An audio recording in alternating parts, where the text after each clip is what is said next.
मेरा पहला नाम तो जावेद है। अगर भूत चिपट जाए उसका तो इलाज है, पर नंद का पूत चिपट जाए उसका कोई इलाज नहीं है।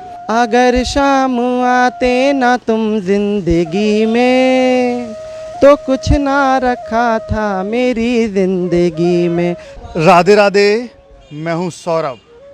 वृंदावन एक ऐसा धाम जहाँ जो भी भक्त आता है वो मज़हब धर्म भूलकर सिर्फ बांके बिहारी और राधा रानी का हो जाता है।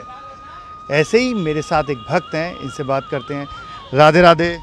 राधे राधे भैया। क्या नाम है आपका? मेरा पहला नाम तो जावेद है, और मैंने अपना निक नाम को ही अपना नाम बनाया है क्योंकि मैं मुस्लिम धर्म से बिलोंग करता हूँ। जावेद, आपका धर्म अलग है लेकिन वेशभूषा ये कुछ अलग है, हाथ में लड्डू गोपाल, ये सब कुछ कैसे संभव हुआ? एक भैया पुरानी कहावत है कि अगर भूत चिपट जाए उसका तो इलाज है, पर नंद का पूत चिपट जाए उसका कोई इलाज नहीं है। तो ये आज से नहीं है, 2011 की बात है ये। मैं जब पहली बार दिल्ली में आया, दिल्ली में आने के बाद बत्रा फूड करके एक कंपनी थी, उसमें मैं काम करता था।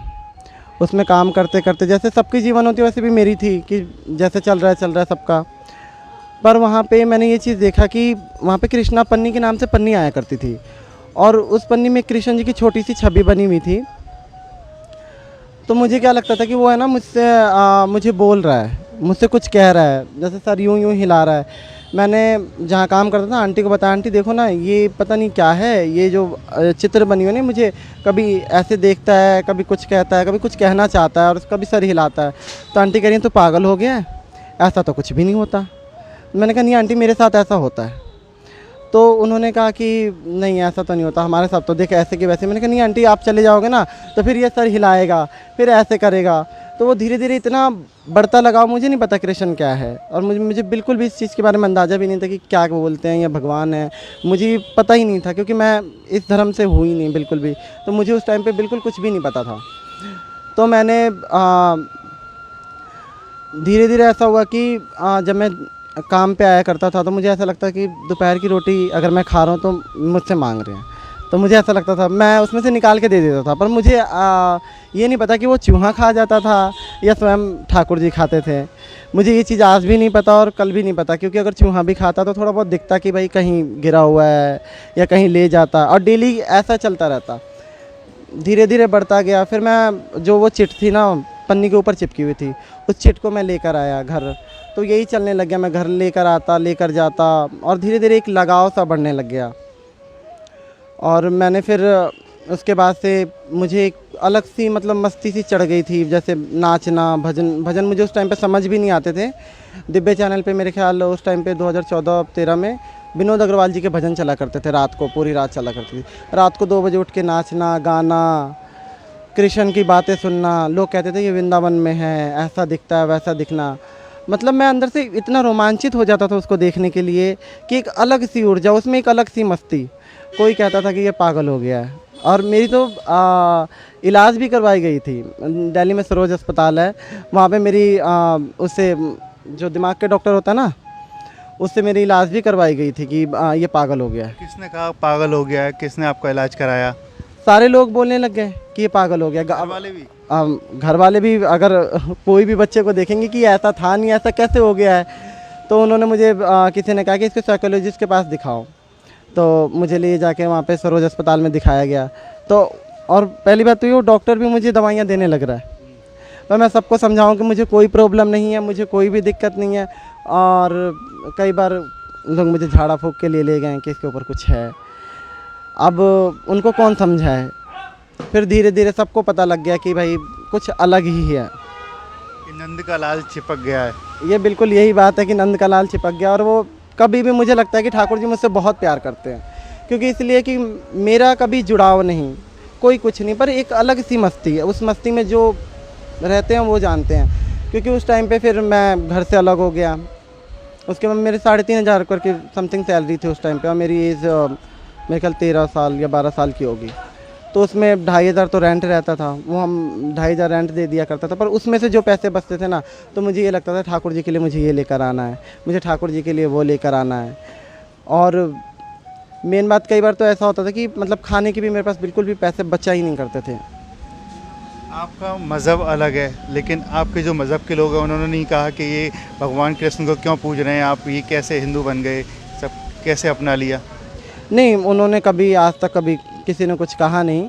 बस हाँ, मम्मी को ये था कि भाई कोई बीमारी हो गई है। जैसे लोग, आप लोगों को तो जानते हो, मम्मी ने कहा कि भाई, मम्मी ने भी फिर बाद में, मम्मी भी मेरी समझ गई इस बातों को, और वो कभी कुछ नहीं कहती।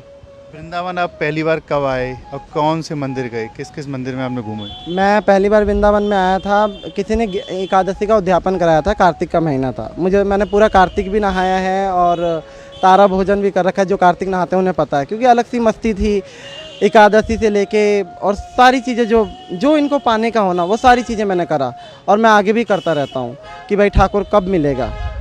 एक बार ऐसे मेरे वृंदावन में हुआ था कि मैं होली के टाइम पे गुजिया के 2 पैकेट लेकर आया कि मैं कहा ठाकुर जी का ना मैं गुजिया का भोग लगाऊंगा। तो जब मैं लेकर आया तो मैंने क्या देखा कि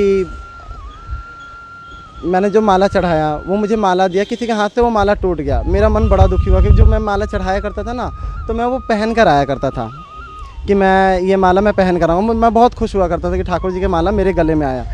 तो उस दिन क्या हुआ था, मैंने उनसे, ठाकुर, मेरे आँख में आंसू आ गया और उस दिन मेरा मन बहुत दुखी हुआ। मैं ठाकुर जी से कहा, अब देख, मैं तो वहाँ पे जाके, आगे जाके तुझे प्रसाद नहीं चढ़ाऊँगा।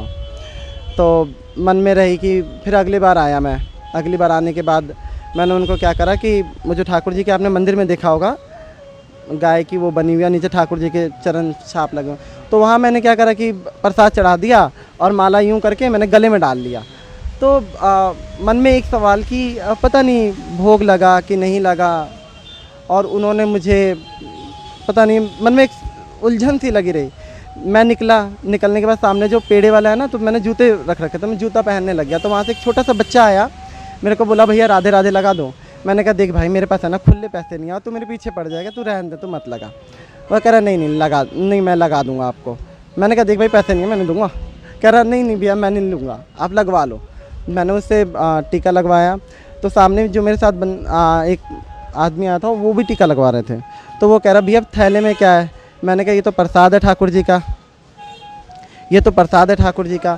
तो उसने मेरे को बोला कि ये मुझे खिला दो, ये मुझे भैया इसमें से खिला दो। मैंने कहा, ले, हाथ में तू खा ले। कह रहा, नहीं भैया, मैं टीका लगा रहा हूँ, तुम अपने हाथों से मुझे खिला दो।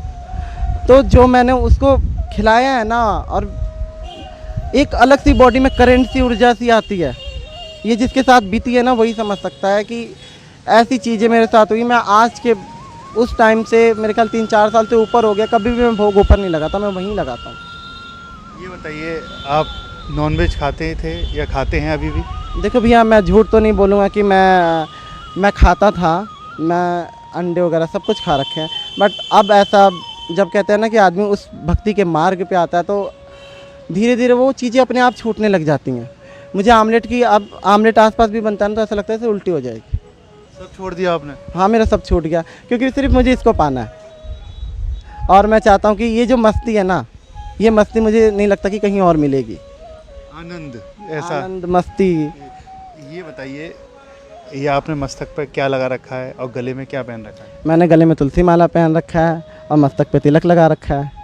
ये किसने बताया कि गले में आपको ये तुलसी माला पहननी चाहिए, मस्तक पर ये चंदन लगाना चाहिए?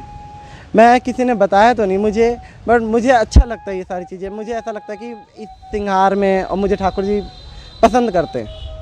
मैं पीले कपड़े ज़्यादा पसंद करता हूँ। मैं पीले कपड़े बहुत ज़्यादा है, क्योंकि मुझे उनको बहुत ज़्यादा पसंद आता है, मुझे ऐसा लगता है।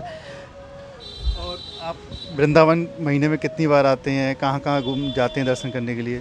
मैं अगर वृंदावन में आता हूँ तो बांके बिहारी मंदिर तो मैं जाता हूँ, और जाने से पहले मैं कई तीर्थों पे गया हूँ। मैं ऐसी बात नहीं, मैं वृंदावन नहीं गया हूँ, पर कई तीर्थों पे गया हूँ। सब जगह दर्शन करके ऐसा लगता है कि बस चलो। पर ये एक ऐसा तीर्थ है ना, वृंदावन धाम, कि बिहारी जी की ये 2 आँखें सिर्फ दिखती हैं, उसको लगता है कि थोड़े से और देख लूँ। मैं अभी मेरे साथ एक भाई हुआ था, मैंने कहा थोड़ा सा चलना, एक चक्कर और देख लेता। अभी इतनी आज भीड़ थी, मैंने कहा नहीं भाई, मैंने थोड़ा सा ही दर्शन हुआ, इतनी भीड़ में मैं शाम को फिर दर्शन करूँगा, मैं फिर दर्शन करके जाऊँगा। ये आपके पास लड्डू गोपाल हैं, कैसे सेवा करते हैं, इनका क्या शेड्यूल होता है? इनकी सेवा लोग कहते हैं कठिन है, पर मेरे लिए आनंदमयी है। मैं तो ये कहूँगा, सुबह उठाना, नहलाना, इन्हें सजाना, और मुझे ऐसा लगता है कि मेरे लड्डू गोपाल बोल उठेंगे। मेरे घर में भी कई ऐसी चीज़ें होती हैं कि अगर कोई जो मेरा बुरा चाहता हो या मेरा बुरा करने वाला हो तो ये अपने बांसुरी मुकुट इनका गिर जाएगा। कोई कपड़े अगर मैं वृंदावन से लेकर जाऊँ इनके लिए और वो पसंद ना आए तो बार बार मुकुट गिरेगा। अच्छा, ऐसा हो जाता मेरे है, ऐसा हो चमत्कार है। जाता है। मैं एक भाई है उससे भी पूछ सकते हो कि आप ये चीज़ हो जाती है मेरे साथ। अब जो मैं आंटी के बारे में बता रहा था, अपने आंटी अंकल के बारे में, वो मेरे साथ ठाकुर जी की ऐसी कृपा हुई कि वो लोग मेरी एक फैमिली की तरह बन गए। मुझे अपने माँ बाप से ज़्यादा प्यार उन्होंने मुझे दिया और अब भी हर चीज़ के लिए। मैं तो पहले ये सोचता था कि लोगों के पास कितना पैसा है कि लोग हर महीने वृंदावन जाते हैं, क्योंकि उस टाइम पे 3,500 की सैलरी आपको पता है कि बहुत कठिन रहा होगा। तो पहली बार वृंदावन आना भी बहुत मुश्किल था, क्योंकि बस का किराया 500 था और मैंने अंकल से कहा अंकल मुझे एडवांस दे दो, मुझे वृंदावन जाना है। तो अंकल कह रहे हैं पिछले महीने तो तू लेकर गया है। मैंने कहा नहीं मुझे वृंदावन जाना, तो पर उन्होंने कभी मना नहीं करा, उन्होंने दिया। जिस टाइम पे 450 रुपये किराया था और सिर्फ 50 रुपये मैंने बिहारी जी को पेड़े का प्रसाद